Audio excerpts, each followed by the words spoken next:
Heyo everybody, Haku here with my discussion for Season 9 of The Walking Dead.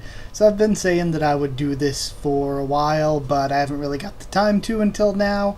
Hell, we're even about to start Fear soon, so I'm excited about that. I really enjoy Fear. I think the last two seasons have been really good. But yeah, either way, let's talk about Season 9. It is so much better. I think I even did a video after the first half talking about the first half. It is so much better than Season 7 and 8.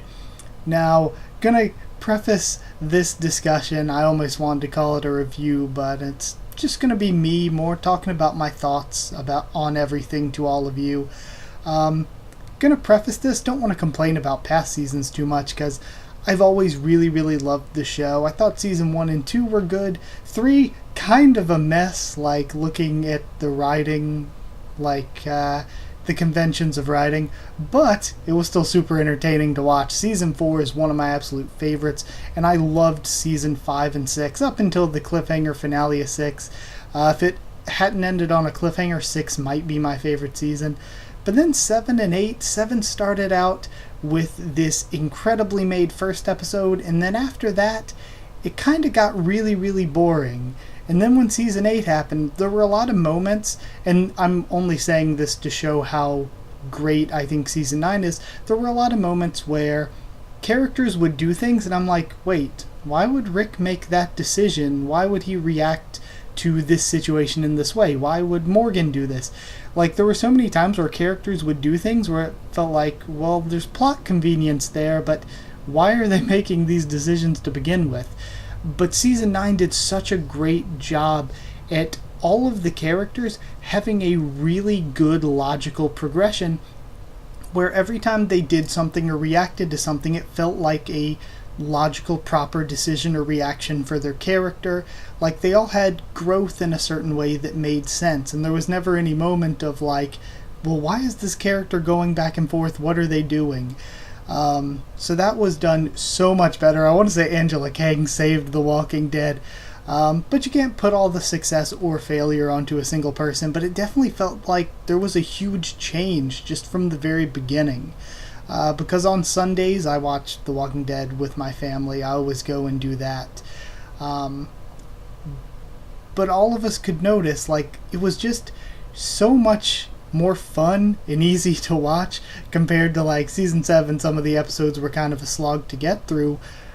But yeah, it was just really good every single week. And some of the pros of the season, I would say, are that the freshness and the surprise of the second time skip, because I knew toward the beginning of the season, of course, we're going to hit the one time skip. I've read the comics, but I'm not going to comment on anything from there to spoil anything. But yeah, I wasn't expecting like 5 episodes in to hit us with that second time skip, so that had me really excited for the series. I loved it. It was something that actually surprised me. Another thing that I would say is so much of a pro for this season, I've always loved the show, but I've never been that big of a Daryl fan until this season. His character this season was great. It was so good. Like, it's hard to explain even how good it was. Like, the past few seasons, it's always been the running joke that, oh, he never talks, he just speaks in grunts. But this season really had him not just talking and having a good starring role in scenes and showing what Norman Reedus could have been doing this entire time if they had written him this way. But he also had this great character journey throughout the season, from standing up to his friend, to losing his friend, searching for his friend, and then becoming kind of a father figure to Henry and Lydia. So I thought that he had a really good character journey, and that was one of the highlights of the season. Also, the casting was really great this season. The casting for Judith is great. Like, the actress for Judith did an amazing job. Lydia, too. Lydia, I like her in the comics, but I feel like I like her a lot more in the show because this actress has done such a good job. As well as the Magnus group. All of Magnus group are characters that I've come to enjoy, especially Connie and Kelly, too. But yeah, so I'm going to talk about the episodes now, or the story in general, my thoughts on it from the beginning to end of the season really quick. So the first 4 episodes was kind of like the bridge arc, and my thoughts on it are that I loved from the very beginning. We start out seeing this museum I think they're going to get the plow at, and we see a lot of different locations. And that's something that the past 2 seasons were kind of missing. We'd get stuck in one location for a long time, and Season 8 did a better job at throwing us around a bit than Season 7 did. Or wait, Season 8 did better than Season 7. Did I get confused? I don't remember. But yeah, it was so well done there. I think the Maggie forgiveness arc was great. Oh, that's another thing I didn't even mention. Season 7 and 8 struggled a lot while having the best comic material to work on. They had All Out War, they had the intro of the Saviors, they had so much good stuff to work with, and it still ended up not being great. And then they were given this season, 2 of the biggest stars are leaving the show, do what you will with that, and they still managed to make it amazing. Pushing up Maggie's forgiveness arc toward Negan was such a good idea, and it was so well done, so I loved that it was moved up and that we had it happen before she left in case she doesn't ever come back. So that was a really great choice. I thought that Anne's character arc was good. And I'm probably going to be saying character arc a lot in this video. I thought that Anne's character arc was good. What's going on with her is still very mysterious. Why was she living in a trash heap if she was like in league with these technologically advanced people? Who knows? Why was she there to begin with? Who knows? But I thought that she had an interesting character arc of wanting redemption, feeling like people didn't trust her, and then in the end kind of trying to betray them because they didn't trust her, one of those self-fulfilling prophecy things, and yet in the end saving her friend Rick by taking him away from everybody. So I thought all of that was really good. I thought the Oceanside stuff was great because it's one of those things where it's a moral conundrum where it's like, I didn't really like them killing the leftover saviors even though they had done terrible things, because I'm like, you gotta have mercy and forgiveness eventually, but at the same time you also can't really argue that they weren't horribly wronged in the worst possible of ways and that their vengeance wasn't sort of justified. It's one of those really hard moral questions, and it was done super well. And another thing that was great, Daryl and Rick's personalities and characters clashing with each other was great, especially the scene, super memorable, when they're speaking in the hole in the ground that they were trapped in. All of that was great, and I think it was Daryl starting to get emotional and crying when he was talking to him. All of that was powerful, so good. Then we get to episode 5, the end of Rick, and the season was, or the first part of the season was kind of built up for this moment. I thought it was a brilliantly done episode. It was so good. We got kind of a powerful death scene with him searching for his family and finding them in the end, but we got the powerful death scene without the actual death. That way we can have our cake and eat it too. We can have a really good death scene, and we can get the chance for him to just come back for an eventual return. Everything fit perfectly, and I thought it was great how, like I said, there were some messes in the past where I was like, why are characters doing this? Why is this plot point happening?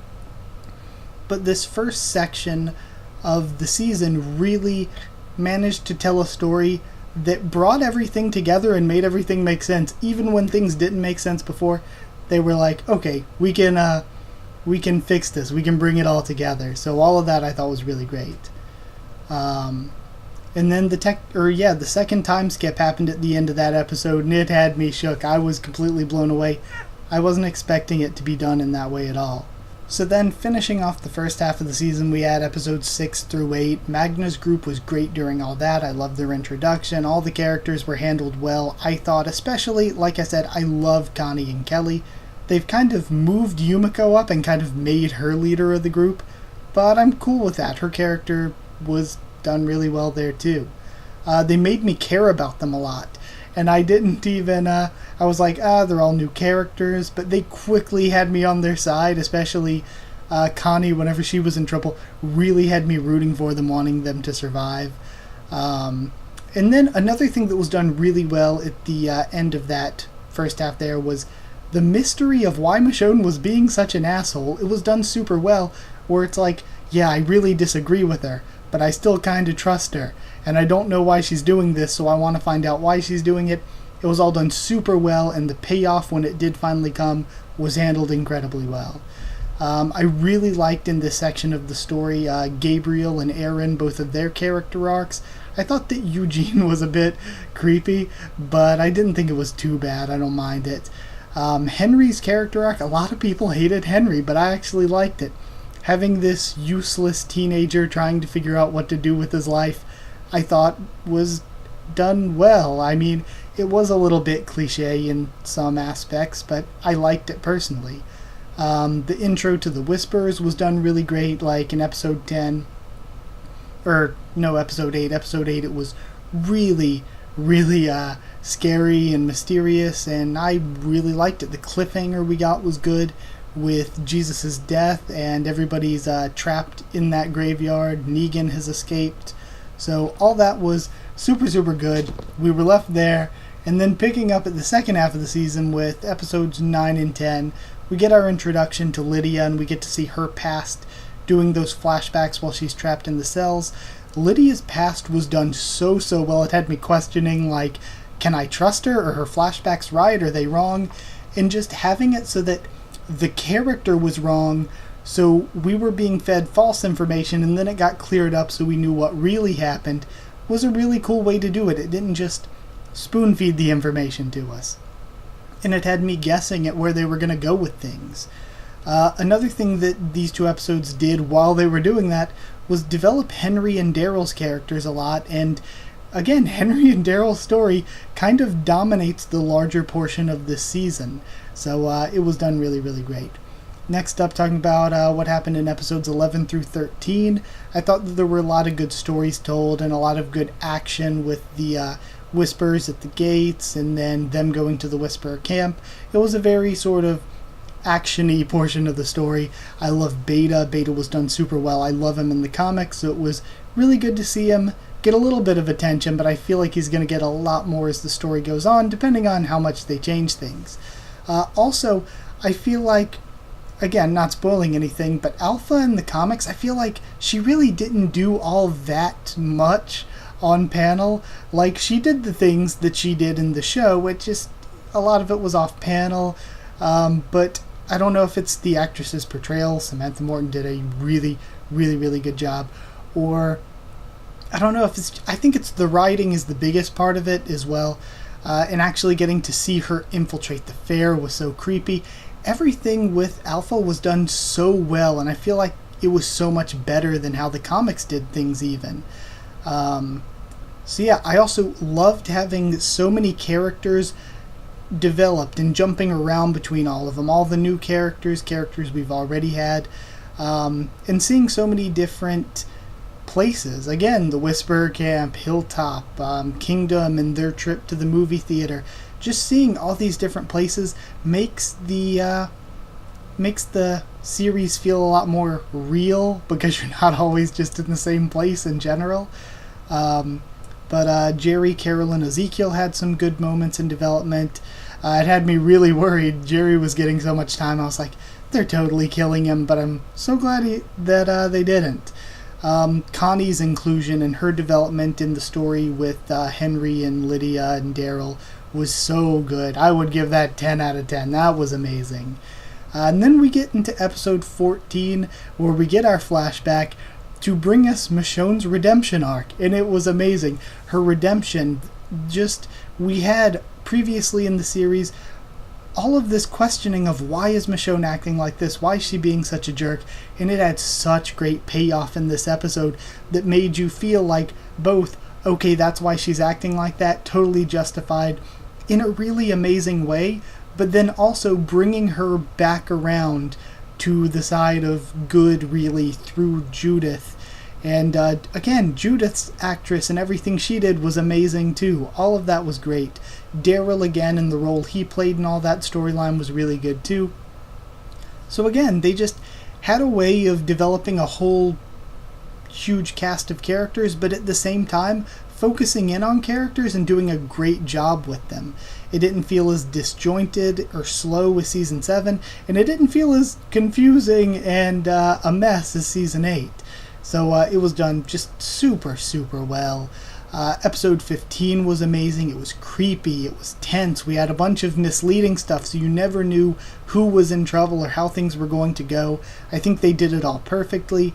Actually showing Alpha infiltrating the place, then actually showing them fight back through Sadiq's speech, and then the creepy scene in the end where Alpha just walks in with all the whispers, all done so, so well. And yeah, I respect a lot that it was done as the penultimate episode, because we got into this feeling of, and you can't argue with it, the past few seasons being like, all you gotta watch is the premieres and finales. You're not gonna miss anything in between them. We kind of got that way for the past few seasons. So it was good that episode 5, big thing, pretty much every episode big things happened, but like episodes 5, 14, 15 were all really big and super important episodes, and it felt like you couldn't miss an episode this season. They were all super important. So yeah, I love that. Every episode was important, every episode was great. Whereas again, the past few seasons, and even season 6, which I loved, there were some episodes where you're like, that really didn't matter. You can kind of forget about that episode. So yeah, I respect that that was done not as the finale, and it led us into having the finale be great. I loved the finale too.